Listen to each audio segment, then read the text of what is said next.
Welcome, everybody. Today we are going to be talking about a passion area of mine, that's for sure. We're going to be talking a little bit about how does a leader get promoted to the next level of leadership, but even more importantly, what do you do when you get there? How do you, the Olympics are on, I think, still while we're recording. So bear with me. They will not be on by the time this airs, but how do you stick the landing, right? Once you've been promoted. And bird of a feather, Steve Moss, who is the executive mentor and president of Executive Springboard, is here with me today. Steve's been working in this area for quite a while. I don't want to tell too much of your story, Steve. I want you to tell it, but welcome. Thank you for being here for this conversation today. Kent, it's great to be with you today. Awesome. So I know I love hearing about people's career stories, and so I just assume our listeners do as well. So I'd love for you to just tell us all a little bit about whatever of your career story you want to get into, and eventually, right, as how did you land into doing what you're doing today? Okay, for me, the process took a little while for me to understand maybe what my strengths were. But I'll start with that and then work backwards a little bit, if you don't mind, Kent. So yeah. I consider myself an Olympic class connector. That's one of the things that I do well and really enjoy doing. And in my business, Executive Springboard, I match top talent with external mentors who fundamentally change the trajectory of somebody's professional growth. And we'll get a chance to talk about that. But just kind of as background, how I got here, my career was in marketing. I was a marketing executive 4 times as a chief marketing officer. And the 4th time, I was working for a company called Emation, which was a spinoff of 3M. It was a publicly traded company, about $2 million in sales. And I only lasted 19 months. And it stunned me to think about, how after 3 successful times as a chief marketing officer, what went wrong this last time? And I did some soul searching. I guess in the immediate aftermath and the post-traumatic stress that followed, I swore off corporate life and did consulting in other areas of marketing. At the back of my head, I kept on wondering what went wrong. And I did a lot of homework on why people fail in senior roles. And it became the intellectual property for what became Executive Springboard. And at first I thought about hanging up my own shingle as an executive coach. The more I thought about it, I was a little concerned that I could be credible with marketing and salespeople, but I wasn't sure about CFOs or CIOs or other positions that had a fundamentally different functional skill set from my own. Yeah. So I made a lucky move, which was to contract with creating a network of external mentors who would provide credibility to executives because they've sat in the chair. And that's what I've created at Executive Springboard. So we now have over 100 mentors covering, 20 plus functional areas. So if somebody is in need of the kind of help we provide, there is someone who speaks their language, who has sat in their chair, who has lived through some of the experiences, and is generous enough to show their own scars. So somebody else's learning will be a little bit less painful than mine was. Nice. Yeah, maybe we can talk a little bit more at the end about, how does Executive Springboard work and who comes to you, who should come to you. Sure. We'll get into that a little bit at the end. But before, just a quick detour, you said Emation. I think I always thought it was Imation. And if I'm correct, I believe I had a stack of burnable discs, perhaps, or something like that. back in the 90s. Back in the day, back in the day, floppies were going out when I joined, Yes. and either pronunciation, either, Okay. imation, either one was acceptable. Nobody is going to give us trouble about it because the company doesn't exist anymore. Yeah, I was gonna say I think there's been some fun conversations I've even had with my own children around what does it mean to burn a CD. I was like, well, I guess there's a couple different meanings these days for that as well. I digress though. So let's start with, because I think we're going to have a nice conversation today, given your background and my background. So let's start on the front end, which is, I'm a leader, maybe I'm a supervisor, maybe I'm a manager, maybe I'm a director, and I'm looking at making that next leap to either become a manager, director, VP, C-suite executive, right? So I'm going from one level to the next. What are, from your background and what you're seeing, what are you seeing in those leaders who make that jump, who get that promotion? What is it, and perhaps this entire episode is going to be the advice column in the end, which is at the end. Okay, sure. But for those who are seeking a leadership promotion, what are some of the things that you're seeing? Those that are successful at doing it, what are they doing? What are you thinking? What are you seeing that people should start thinking about doing? What I hear a lot, and I think it's something that's worth a discussion, is the concern that a lot of people have about their executive presence. And I want to talk a little bit about that and put it in the context of leadership.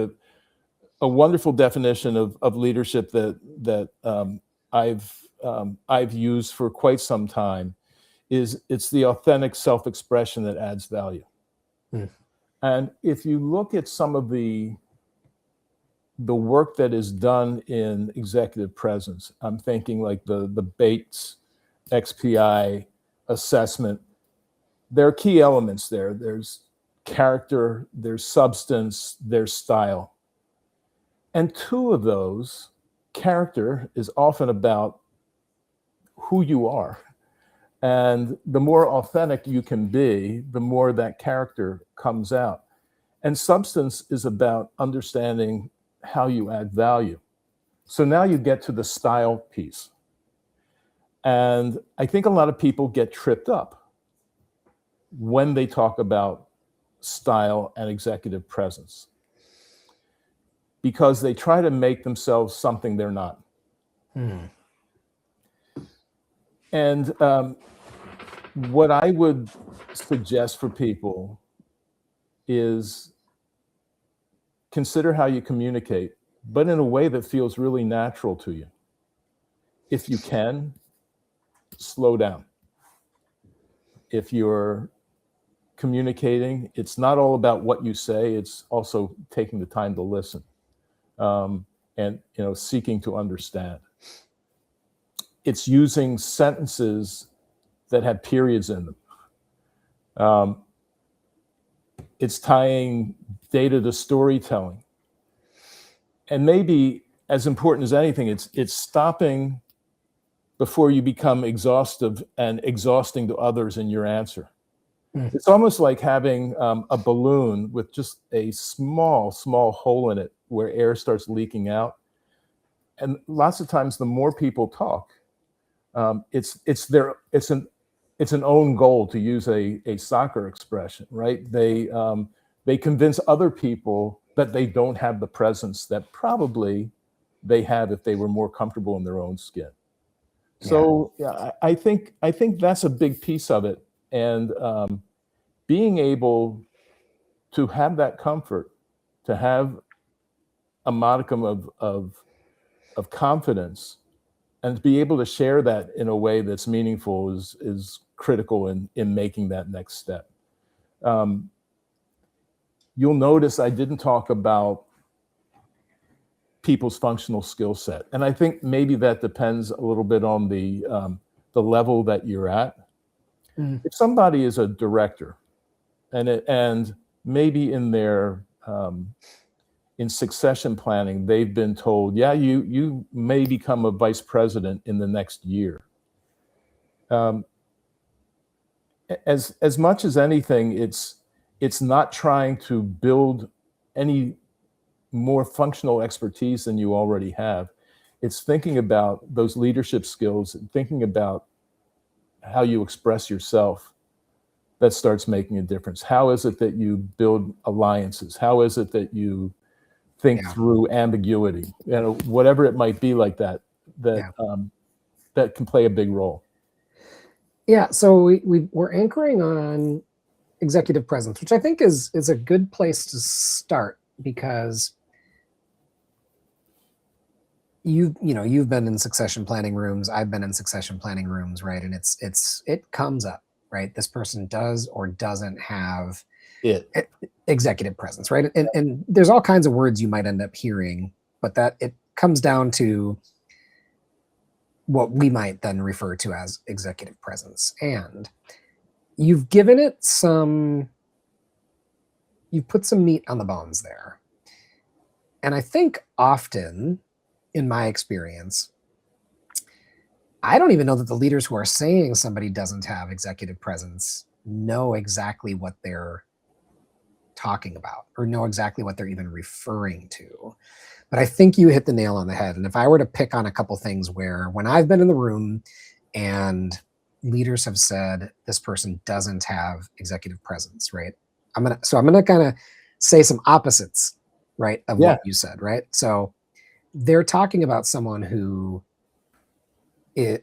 talks too much, right? Who gives too much information, who answers too many questions, who isn't sitting back and listening, right?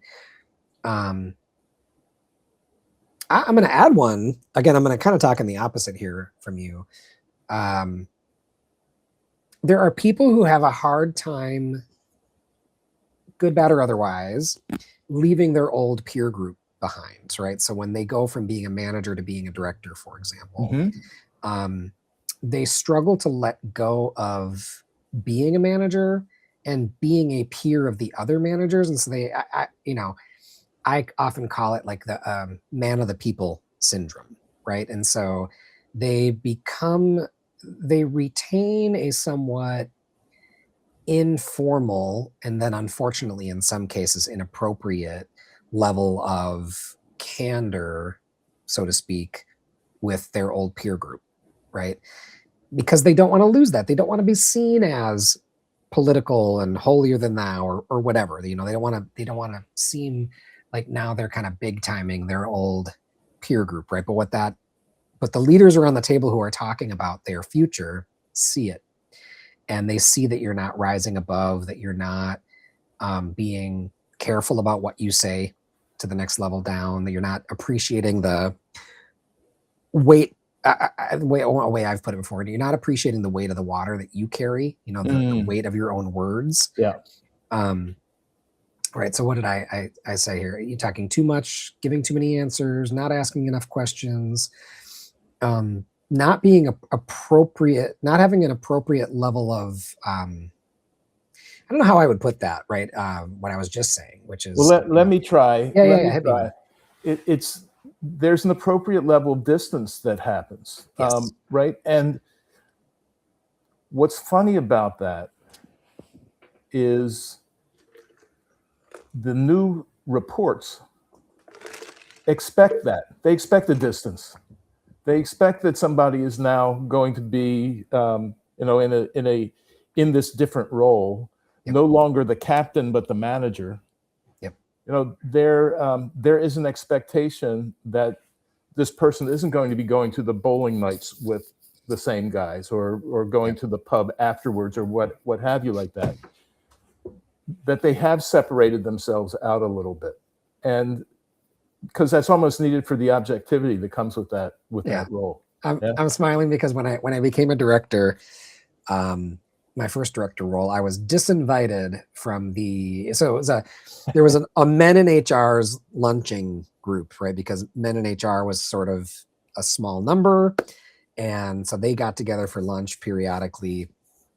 And I was disinvited from that lunch the moment I became a director, and I approached the guy who sort of was spearheading this. I was like, what gives? Wow, did you cancel? And he's like, nope, you're a director now. You're no longer invited. I was like, what? He's like, we got to be able to talk about you, right? And or the yous of the world, right? Right. Directors are not invited so that it retains sort of a safe space. And I was, I understood, but was shocked in the moment. But I was like, oh, that's a smart move. I want to mention something else here that often happens with that promotion. Mm-hmm. It happens with the promotion. It also happens if you're hired from the outside. More often than not, there is somebody internal who feels passed over and pissed off. Yep. And in a lot of the work that we do, it's distressing how much of this new manager's time, the new leader's time, is being spent dealing with that individual. Yeah. Right. And I think there are some things that executives can do to show the respect that person probably deserves. At the same time, you've got to be really careful that they don't become a distraction for what you're trying to accomplish and disrupt that flow. Yeah, because that's part of the politics that can often happen. Yeah, let's come back to that, right? Because everybody has that. Almost everybody has that. I'm pretty sure. Internal promotion or external hire, right? Mm-hmm. So we've been talking a lot about executive presence. I gave a little bit about what I think leaders are meaning when they say it, right? The other thing I do want to give some credit to, or give some airtime to, or at least just to say it out loud. I unfortunately have seen plenty of times where this has been used for as sort of they're not quite ready yet, particularly for women and people of color, right? So unfortunately, it is this thing that I think leaders both, it kind of gets this quote unquote, when you see it kind of vibe. Yeah, the definition of pornography, right? Yeah. Right. You know it when you see it. But again, I have seen it used, and I've tried to pull out of people, well, what do you mean by that, right? And so there's times when executive presence, I think, is used appropriately, though more words could be used to describe the behaviors that you're seeing that you would expect to see differently. But I have equally seen it used as a sort of gatekeeping element that I don't believe has been particularly genuine. I don't know if you have any thoughts on that. Yeah, it's almost as if when you hear that, and particularly as you point out, for certain groups where there might be biases, it's like, so are you saying that somebody has to perform to? What I often see is there is an expectation. There's a question of when the promotion happens and when somebody is ready. Yeah. Right. That I think is worth talking a little bit about. So, and I think white men in particular, probably get the benefit of the doubt that they're ready when they haven't done the stuff that they're expected to do. Yeah. Where people of color or women may be expected to have demonstrated it before they're brought into the club. Yeah. Yeah. Yeah. I didn't want us to move along without saying that part, because I think people will be listening and saying, yeah, but executive presence, for as much as it's written about and people have tried to quantify and qualify what it is and means, there's equally as many people who are writing about it around just how much bullshit is also kind of wrapped up in, that term. I want to say a couple things, and I want to move us into talking about, all right, well, now you've been promoted. How do you stick the landing, right? But I think there was a couple things. One thing I wanted to anchor on, and one thing I wanted to add. I want to anchor back to what you said around listening, right? Talking less, listening more. And frankly, I think it's actually tied to the other thing I want to talk about too, which is it's just the evolution of what is the work at your level and what is the work at each level then as you go.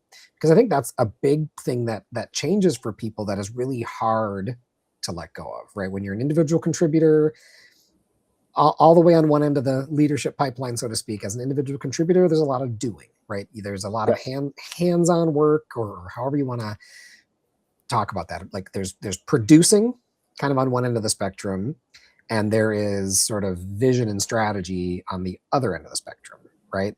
And as you sort of progress through the leadership pipeline, it's not that first leadership level that is suddenly you're no longer producing, it is all strategy. No. But it is sort of this ratio that goes from 100% producing to 0% strategy on one end of the spectrum to probably 100% strategy, vision, 0% producing, and that ratio just kind of adjusts each step of the way. And I've seen that as being probably one of the hardest parts for leaders is how do you let go of whatever the identity is that you had built around the prior level. And here's where I was going earlier, which is the table stakes that we're not even talking about here yet, is you have to execute at level, right? If you're not executing at level and hitting goals, then all the executive presence in the world most likely won't get you the promotion, right? But you also have to sort of recalibrate what does executing mean at each level, right? And where I've seen a lot of leaders struggle is, I'm now a director. I like to pick on my Buffalo Wild Wings days only because I love Buffalo Wild Wings and the operators there so much. So I'm not picking on them because they can't handle it. Because any of them who are listening will recognize this statement, which is, all right, I'm now a region manager. I went from being a store manager to a region manager. I now manage 5 stores. Yep. That statement has a lot loaded into it that it's like, no, you manage 5 general managers. They manage their stores, right? But it's this nuance to their identity that they have to sort of evolve into to kind of let, because what I see people do, and you can put this into any corporate environment, not just, the restaurant world, is, well, I'm just going to do more of what I was doing at the previous level and harder because that's what got me here, right? And so I think kind of coming back to your statement of, are you listening more than talking? I think that's one of those examples, especially the higher you go, right? Is how, that talk to listen ratio, very similarly to the sort of the execution versus strategy ratio, right? It almost is a mirror parallel evolution, so to speak. There are also, I think, this isn't a straight line. The evolution isn't something that just keeps climbing like this. Yeah. I see 3 steep climbs that happen along the way. And they often happen at like senior manager, director, and vice president levels. Yeah. So at the senior manager level, you wake up one day, now with responsibility for 5 store managers under you. Time is not your friend anymore. Mm-hmm. As an individual contributor for a long time, you had maybe more time than people were necessarily thinking, and you could get the work done. But as the scope of responsibility grows, that changes. And when time is no longer your friend, all of a sudden tools around prioritization and delegation come to the fore. Yep. Where they hadn't necessarily before. So that's one climb. Yep. The second climb is dealing with ambiguity. Mm-hmm. You get in a situation where somebody says, we have a problem here that we want you to fix. They can't tell you what the problem is. You have to define it before you can go fix it. And that's the second area that I see. And the third is developing an enterprise orientation. Mm-hmm.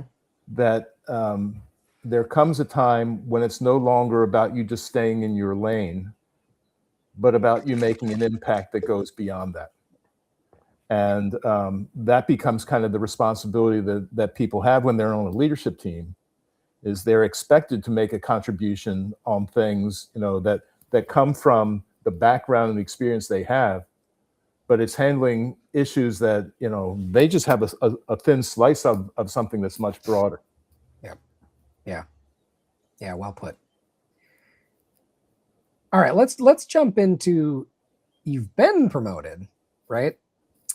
How do you stick the landing, right? And I think while, just kind of talking about what we were just talking about, right, with your identity, how that needs to shift, and your talk to listen ratio versus execution and strategy ratio, those change at each level. And yet I would wager probably 80% of what helps you stick the landing, at least from a framework perspective, so to speak, is almost the same at each level too, though. It's just a kind of a recalibration of what does this mean at this level.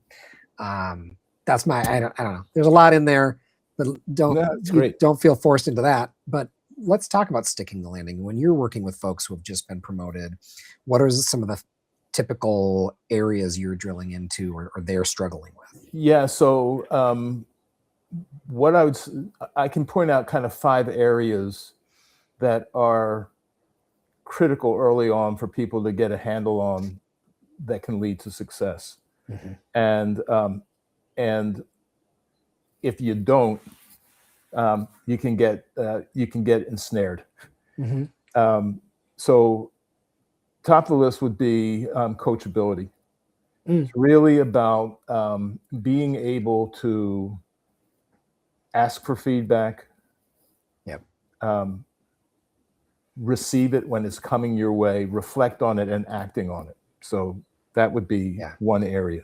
Well, I want to pick on that too, right? The higher you up, I like what you said, which is asking for feedback, because the higher you get in the organization, the less feedback you're going to get. Yes, my friend Kevin Wilde who's written a book on coachability, talks about. He's been on. He was in one of my first. He's terrific. Guests. He's terrific, and the notion is what he saw was that there is a regular pattern of people, losing that coachability, and the question is how can you retain enough of that muscle memory to be successful in the next thing that you're doing. So we see that as a critical piece in this development. So in addition to coachability and getting the feedback, emotional intelligence plays a role. Mm-hmm. Do you see yourself? Are you reflective? One of the tools we do is ask people to journal regularly and read what they write and come back to it and understand what's going on there, and thinking about their impact on other people, and even thinking about how other people are viewing them. So there's kind of like self-awareness, and there's a social awareness at the same time. There is a cultural agility that is critical, particularly when you're in a new organization that has its own set of rules. There is a political savvy, which I want to talk about in a little bit of depth in a minute. And then the fourth is change management and getting the cadence on your agenda for change right.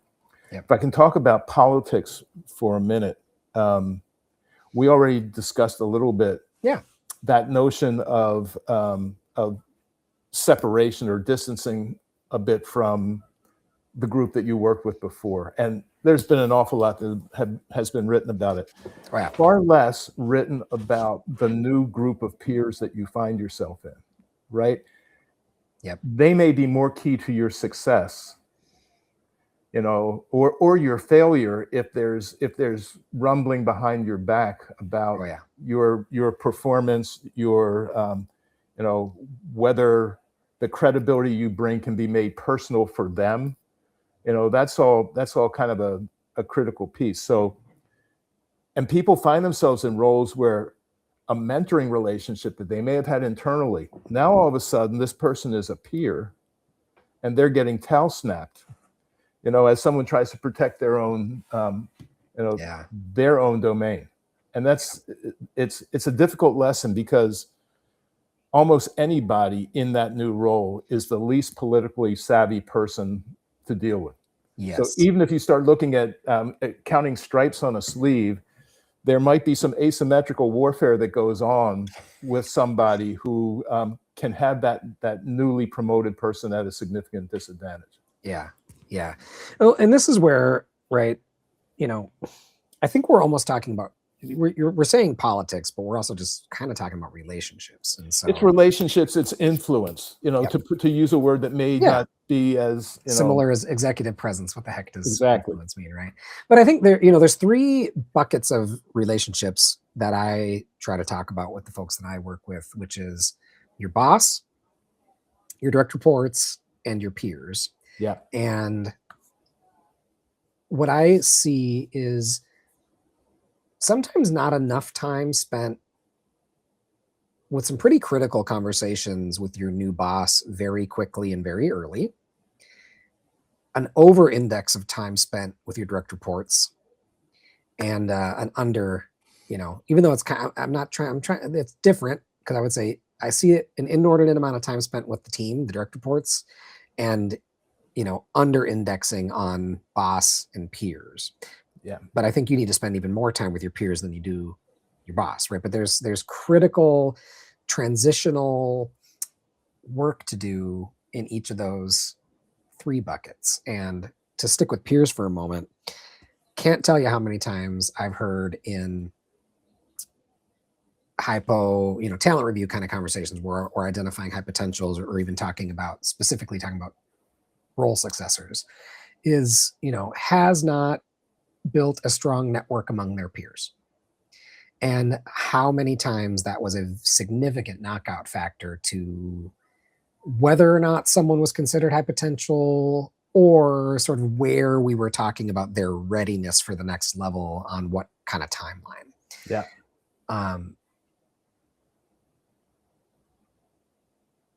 And honestly, in my own work and those that I've been coaching, on the one hand, you do need to spend significant time with your direct reports immediately, right? Of course. Right away. And I would argue some real critical, important conversations to have with your boss right away, right? Understanding what the real goals are for you in your area and what you're expected to deliver, and then figuring out how does that cascade to the people under you. What I often say, like, you don't do what and your head's going to roll. How do you have that, conversation with your leader? Especially if you've been promoted internally, you might neglect having that conversation because you were on the team. There's an unfortunate expectation that you already should understand that and maybe already get it. But I would say have the conversation out loud.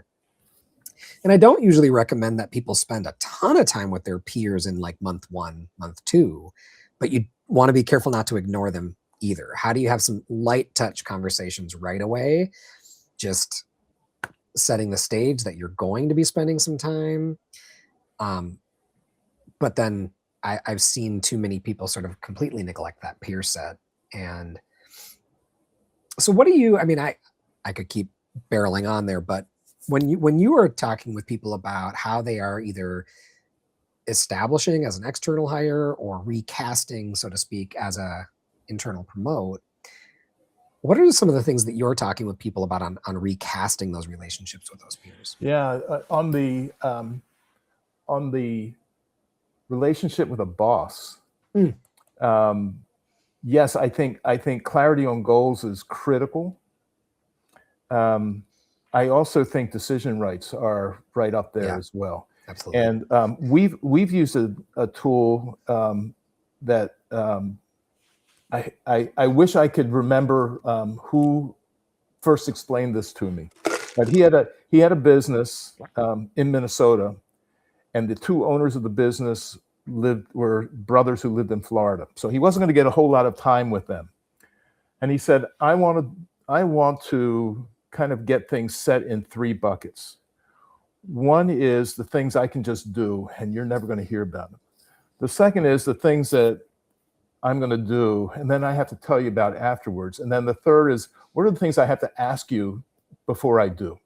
So that do, tell, ask is about, the decision rights, and can be a critical piece in all of this. And you can't get so granular that everything gets spelled out there. Maybe it's budget levels, maybe it's something else, but establishing that can make a huge difference, because if you ever find yourself in a situation where you've torqued your boss about something you've done, it's a great de-escalation tool to say, I'm sorry, I thought this was a tell, and evidently you thought it was an ask.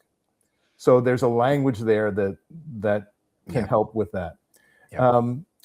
I would agree with you just a bit on the peers, that it may not be kind of the focus on day one, but somewhere along the line, they're going to start playing a big role. And you come in with not a lot of competence. The competence is in your team, that they can deliver things that perhaps you have to commit to.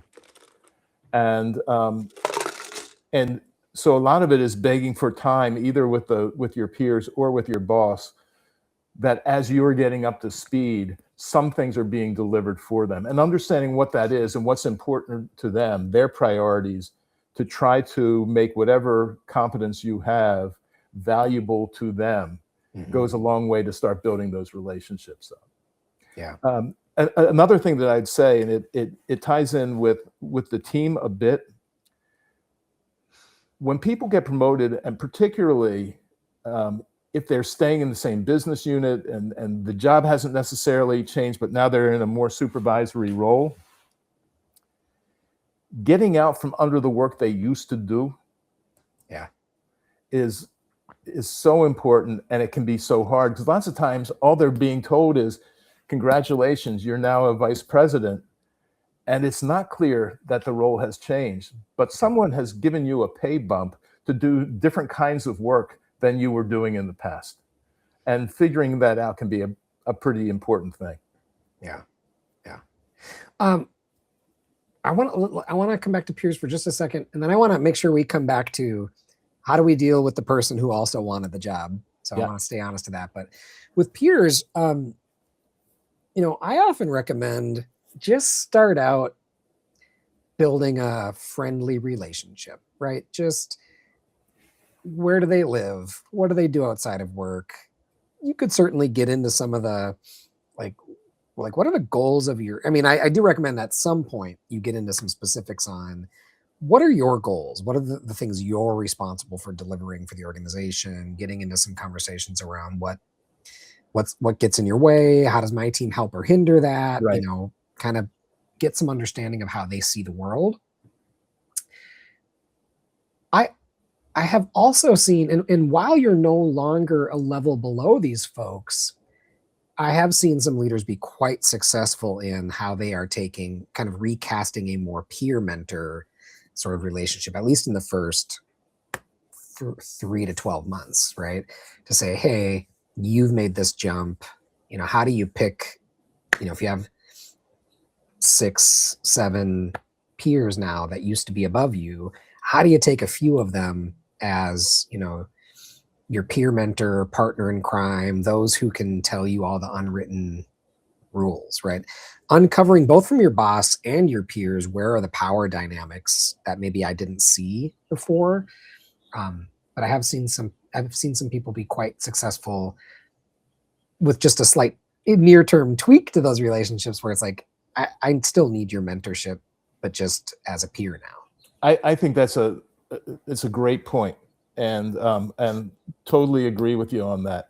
I also think that in situations where you may not have had a close relationship before, going in with an assumption of positive intent is really a kind of critical thing.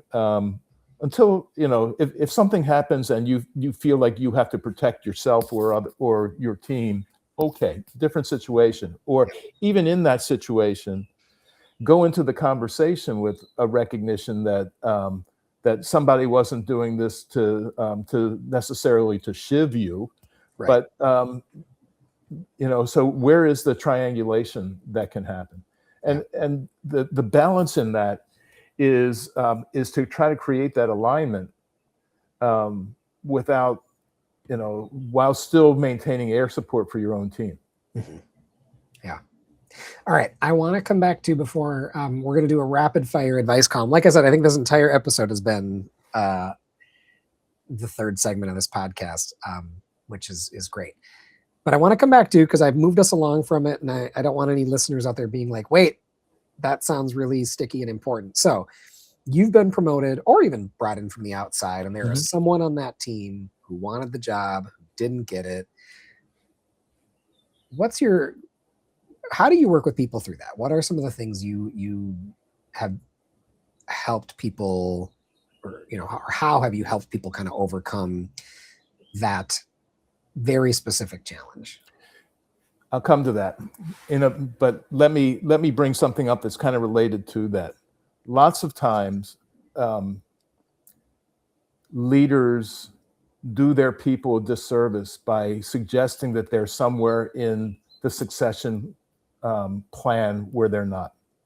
Right. And so lots of times that person who is feeling like they should have gotten the job, they're feeling that way because the former incumbent told them so.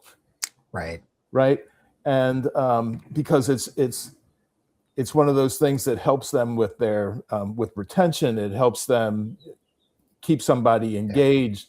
Is to say, you're on my list. Yeah, someone's been pulling their punches. Right, and there should be recognition. If you're in that situation, there should be recognition that it's not necessarily your decision to make.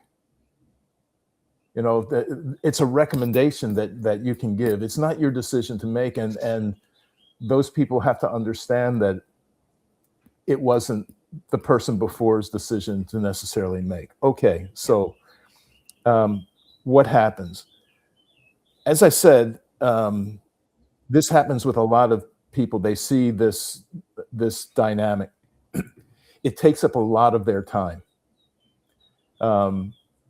because that person who was passed over is normally vocal about the fact that they're passed over, or if they're not vocal. There's other ways that people are that leader is recognizing that somebody is amiss. It doesn't go away by not talking about it. So I think there's got to be room for an honest conversation. I also think it helps if you can figure out in a situation where you're learning the business, to be able to say to somebody, going back to do, tell, ask. There should be some things that not everything's going to be an ask. Some of the things I want to give that individual who feels passed over enough ownership of something that I don't want to call it a consolation prize, but that they have a belief that you won't micromanage them. And so I think that's important. Some people will be able to live with that. Some people won't. What I would also say is, if somebody's behavior becomes disruptive, you have to point it out to them and make sure they understand that's not okay. Right. And if that means an eventual exit, that was part of the decision making that came with you getting the role that you're in. Almost as often as not, it doesn't work out for that person. Giving them the opportunity to prove that they can be a member of the team, a valued member of the team who has responsibilities, where I, as that new boss, will keep out of their hair from time to time. I think that's a way that you win. Yeah. My yes and to that would be depending on how what your own reputation is for being a developer of people, and depending on the openness of this person, there could be a great conversation at some point. Probably not right away, but I wouldn't wait too long for it either. Around, hey, I understand that you wanted this role. Like, let's talk about that, and let me try to be honest with you about what I understand, or even the assessment of your capabilities are, or what my new observations are, and what my commitment level is to giving you feedback ongoing and helping you, if that's what you really want, to get there, right? So watching the time, again, I feel like, I usually ask, what's one piece of advice for those who are seeking a promotion in leadership, and what's one piece of advice for those who have landed the promotion, to maybe stick the landing. I feel like we've talked about that. So what I want to do is actually just sort of get right into, would love for just to hear a little bit more about, for those who want a little more Steve Moss or Executive Springboard in their lives, who's reaching out to you, who should reach out to you, how do they find you? Yeah, Kent, you've been at Buffalo Wild Wings and General Mills and Cargill. So was there ever a time when your plate wasn't overflowing in a talent role? Yeah. Nope. Yeah. So it's kind of the insight that we have is, even if you take a cut of your business that's focusing on the high potentials, the top talent, the C-suite, whatever it may be, there's still probably more than your bandwidth can manage. And that's something we have over 100 mentors in the Executive Springboard. So we can help organizations tackle the bandwidth issue. We work with companies to help their executives, often through transitions. So we've talked about promotion readiness. We've talked about onboarding. A third piece that we get involved in, it's more of a chronic issue than an acute issue, I think, maybe a way of thinking about this. People who are at a different point in their careers, people who are close to the end of their careers, who are no longer motivated by a promotion, who may day by day feel like they're becoming less relevant to the business. They become often just emotionally less engaged in the business. How can you reignite them?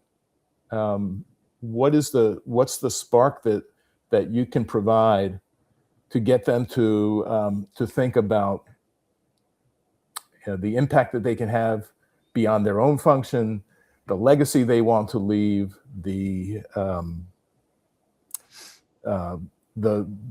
what values they can model in the organization. I think there are lots of things that we don't usually do, and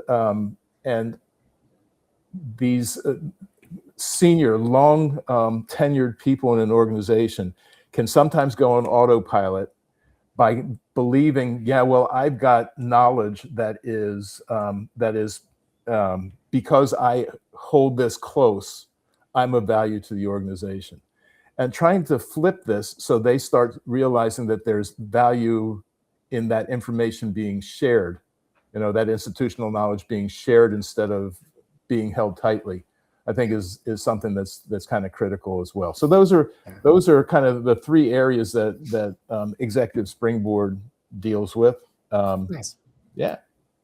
So folks who are looking to relieve some of the bandwidth issues, particularly around promotion readiness, onboarding, or I think to your point, kind of helping seasoned leaders think about their legacy, right? Perhaps they'd be great candidates for an executive mentor, right? Yeah. Somebody who Yeah. has been there, maybe same industry, same level. And what we find is almost every company in Fortune 500 has a mentoring program, even at an informal level. Yep. mentoring programs internally generally break down at around a director level, even if it gets that high, because people will not be transparent, will not make themselves vulnerable with somebody in the organization who someday can become their problem. Right. So the default has been to go to executive coaches. We kind of differentiate ourselves a little bit from executive coaches. We're in the same game. The big difference for us is that those 100 mentors within Executive Springboard have sat in the chairs of the people that they may be working with. Nice. So where can people find you? You can reach me at smoss@execspringboard.com, EXEC springboard.com, and be happy to entertain conversations with people who are running into any of these issues on transitions within their executive team, or just want to talk through some of the talent issues that they have. I'd be delighted to. Yeah. Well, and I would say you're easy to find on LinkedIn. So, I would encourage people to check you out there as well. And we'll make sure we include your email and LinkedIn in our show notes. So perfect. Steve, thanks so much for being here today. This was fun. Kent, it's been a pleasure. Thanks so much. All right. Thanks.